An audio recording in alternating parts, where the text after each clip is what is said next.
Welcome to the debrief video on the Scrum quiz that I recently ran online. Mainly as fun, but it did generate quite some commentary on some threads on LinkedIn. Really about 4 people were quite voracious in their comments and were quite critical and very certain in their viewpoint, as probably I am anyway. But the video, actually, the session we ran, which is a couple of hours long, did involve quite some good conversations. There was quite a bit of a chatter on the text thread, which you won't see in the video, but some of the comments hopefully will help. Where I try and explain the logic behind some of the questions that were asked and the responses that we were given. I made a few notes just because there's 1 or 2 things that we didn't, or I didn't answer correctly or fully in the video. Does the Scrum Guide actually say a single Scrum Master? It's implied in that the fact that the Scrum Master is never spoken about in the plural. It's always spoken about in the singular. It's very clear on the product owner. There's one product owner, and that's a big debate in the Scrum community. But it doesn't actually say only one Scrum Master. There's quite an interesting conversation later on in the session, if you watch it all, where we start to talk about the role of the Scrum Master. And in a different conversation I was having prior to this event, one of the things that we started to explore was the fact is, if you actually build a high-performing team and a high-reliability organization, then leadership becomes a collective construct. In a multi-team system, we're looking for members of each team to be collective leadership of that team and to provide leadership for the organization. And in a multi-team system, that collective leadership is the leadership for the organization. This is part of some of the models we worked on in distributed leadership. So if you build a team and train a team in deep teamwork that allows them to be able to function as collective leadership, do we need a Scrum Master? It's a really interesting point. Do we need more than one Scrum Master in a team? Well, the reality of it is, if we get collective leadership in a team, then we're all acting as Scrum Masters. One of the other things we talked about was cycle time. And it got me thinking. In the recording, you'll see some discussion around cycle time and takt time, and Harry raised the point that these came from the manufacturing background, and indeed they did if you read the books by Ono and Shingo and various other people from the sort of early days of Toyota's production system and what became the lean thinking world in the West. You start to see where these metrics are extremely valuable and important when trying to optimize flow within an organization. Flow of value, hopefully. But then I started to question even myself, and I reached out to my close friend Dirk van Goobergen in Belgium, who's a world-leading expert on value stream mapping and, more importantly, value stream design. And I said to him, here's a challenge, because these measures, these metrics, which have been used by the Scrum world now, especially if you're doing Kanban-based methodologies, where the Kanban tool has got some of the stuff wrapped around it, and indeed in the professional Scrum world, there's professional Scrum with Kanban. And as a PST, I start to think about this, because I think to myself, can we apply metrics meant to measure standardized, repeatable work, which means making the same thing over and over again repeatably? And these measures, cycle time and takt time and various other measures, are used to measure our flow efficiency within this type of repeatable system. This is a linear, ordered, predictable system. The problem is, when we move into the world which Scrum inhabits and other techniques around Scrum, we're now in the world which is non-linear, unordered, unpredictable. And we have high variation. In the lean thinking world, we try and reduce variation. We want a level workflow called Hijunka, where we reduce the variation so we can standardize our processes and we can have predictable delivery. And we can, of course, eliminate waste, etc. But in the sort of non-linear world, when we're in the chaotic or in the complex worlds, we are actually embracing variation. The reality of iterative development of products and services is that we are constantly learning and constantly evolving and constantly changing the backlog, our requirements.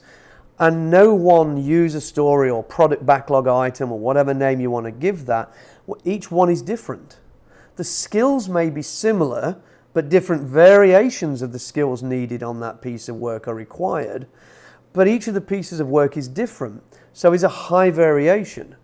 So how do we start to use standardized, repeatable process metrics with a process that's not standardized and repeatable? Scrum itself is standardized and repeatable as a behavioral framework or a behavioral pattern, but the work we do is not.